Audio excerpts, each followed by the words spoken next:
Hi, welcome to the show.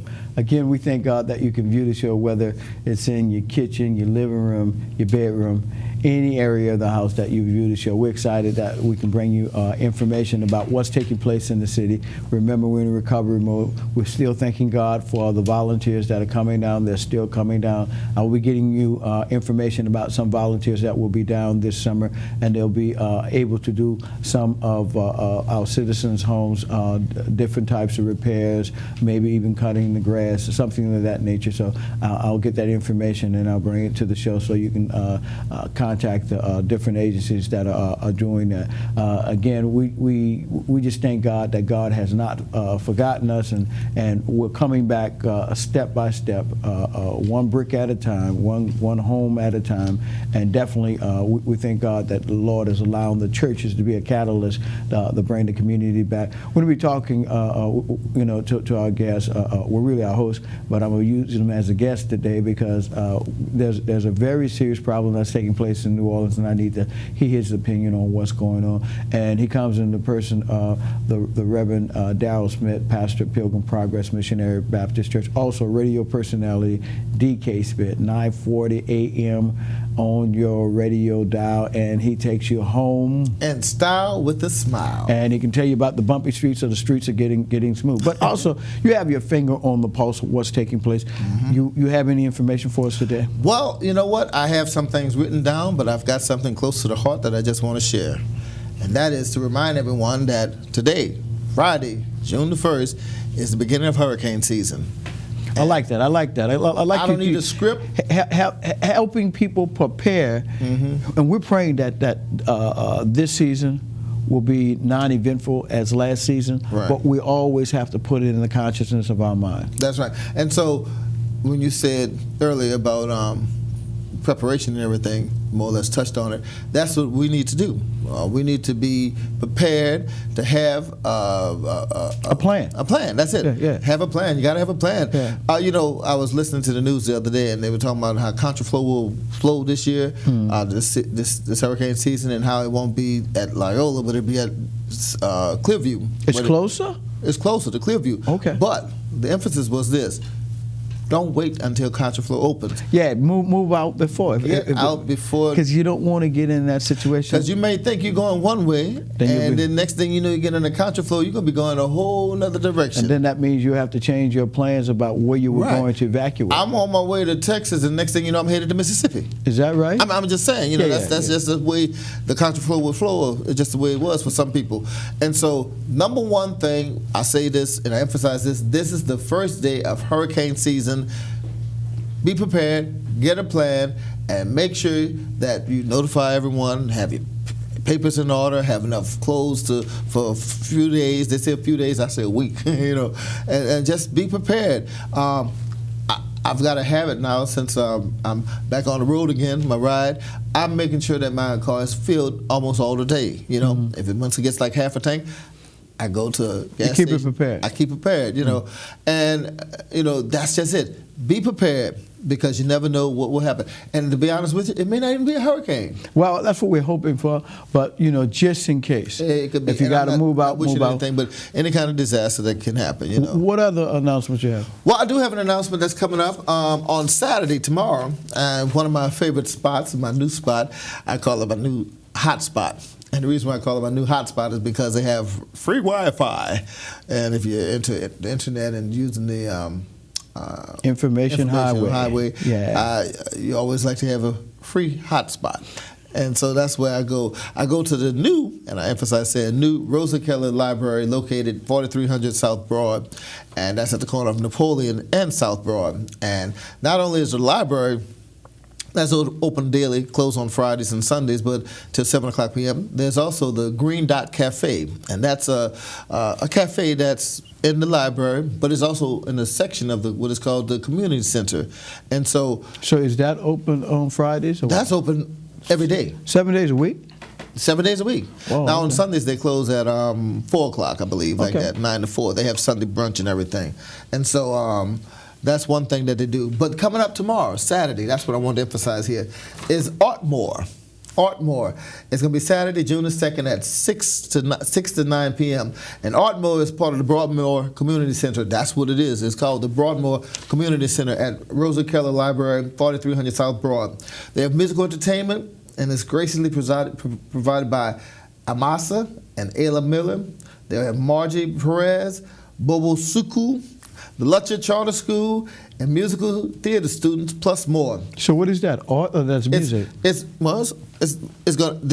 patio. There's a patio whereby the music would be played outside, but inside in the community center there's an art gallery. They'll have an art gallery. On Wednesday, I was there doing my thing at the library, and they had the students from Crocker, 4th grade students in the art class, and they had the art on exhibit and everything, and some of it was even sold. 4th grade students? 4th grade students learning about art and everything, and the 4th grade teacher was there to help them out and everything. And I had the opportunity to see Sister Jackson. That's Reverend Robert Jackson's wife from Historic Second Baptist Church. And so she was there, and she more or less actually said, does your child go to Crocker? And I said, oh, no, I don't have no children, you know. but I was happy to be a part, and I was, happy to be there. But that was for the students. But this will be with, I should say, professional artists, More adult. More adult. And so they have the list of the artist names and everything. And so this is Artmore. So I want to emphasize that. Now, remind everyone else that there's a revival that's going to be taking place next week.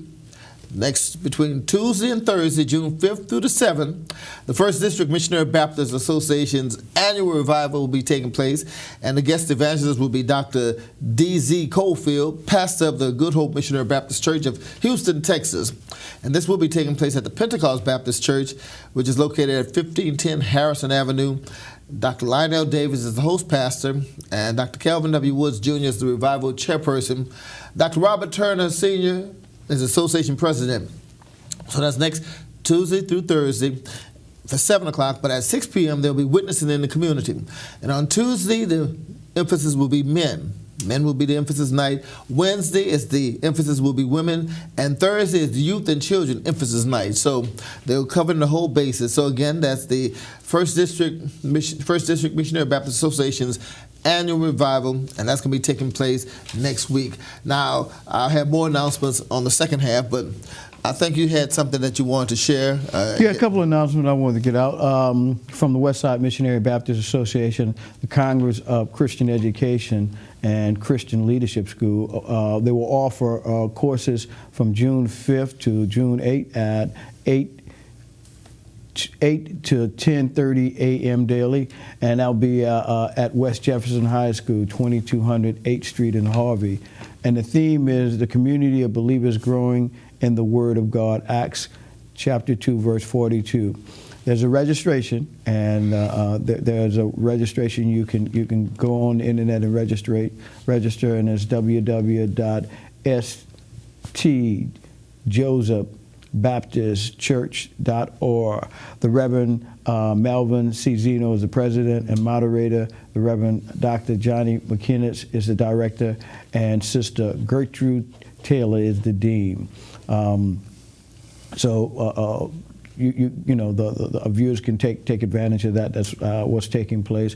They can call Gilda Smith at 206-2590, 206-2590. All right. That's good information to get out. And something else? Yeah. This is important too because year-round this takes place at the Greater Asia Baptist Church, and it's known as taking it back to the basics, evening worship service. And the good thing about it is hosted by Pastor Henry Johnson. And it utilizes the students at Union Baptist College and Theological Seminary. And every third Sunday in the month at 6 p.m., they open their doors and have an opportunity for different students to come and preach. Oh. So that's every third Sunday in the month. Every month, year-round, they're doing it. We're blessed on, I think this month, we had an opportunity to hear some of my students, and they did a good job. That's good. That's good. I'm going to talk to you a little bit about some other thing that's taking place, because basically we know Louisiana Freemen just finished up their convention. But what's really the question that's why I really want to deal with you is the crime situation. And we know that crime is at an all-time high, and how it affects the community. I need you to express when young men, we say juveniles, minors, or having weapons, literally a mass destruction, because they can really destroy not only the individual that they're trying to attack, but they destroy the whole families and communities, because there are a lot of innocent bystanders as well as being involved with that gunshot. So what's your feeling? And there was a vigil this week for a young 5-year-old girl, just graduated kindergarten, and a 33-year-old mother of 3, and it really should tug and touch at the hearts of every individual, not only believers, but every individual that is a waste of human life. And I need you to talk to. Well, I'm glad you said it like that, and it hurts me to really think about it like that, because, like I said, a 5-year-old and then a 33-year-old mother who was on her way returning a rental car, returning a rental car back to where it belongs and everything. She just so happens to turn and run into that a block away from what's happening and everything. Now, I want to just not only mention that, but also I get these police reports from on my phone, instant messages and everything to let you know what's going on. And the other day they had a shooting and a person died, and it was I think on North Gayoso Street.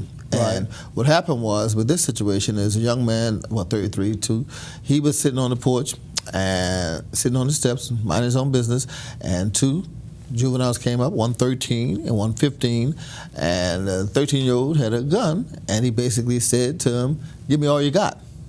And when before he could comply and give him all he got, the 13-year-old probably got nervous, but he shot him in the stomach. And in the process of shooting him and everything, they ran. The 15-year-old was identified because of his distinctive haircut. He had a mohawk haircut and everything. And when they caught him and apprehended him, the report said that he told the person, or told who the 13-year-old was, because he was the one with the individual. Also for the fact, and this is the emphasis that I'm really making an emphasize on, also for the fact that this 13-year-old had an ankle bracelet on. And the fact that that same day that it happened was his birthday. So he was 12 years old with an ankle bracelet. But yet still in all, he's going around with a gun. Now, another incident happened on Felicity in St. Charles, whereby a juvenile who had an ankle bracelet, I don't think it's the same person, the same individual, whatever like that, but this person here, by the way, they apprehended the 13-year-old because of the fact that they had the ankle bracelet so they could locate where he was and everything. Where he was in the east and all like that, New Orleans East. But the other part of it was there was this juvenile, and he was in the vicinity of St. Charles and Felicity, and what he did was he was walking around with a pellet gun, which looked real, and people called the police, and he wore an ankle bracelet.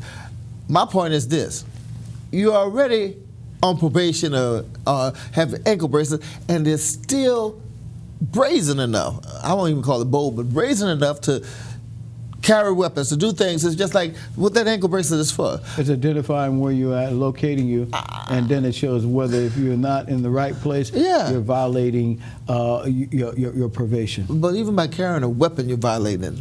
Don't get me started. But when you said carrying a weapon in the eyes of a 13-year-old, 15-year-old, a pellet gun is not really a real weapon. But look, they look so real. How can you distinguish? They showed a picture of it. They look so real. He could have got shot himself. I know about it because when I was coming up, we had pellet guns, we had BB guns.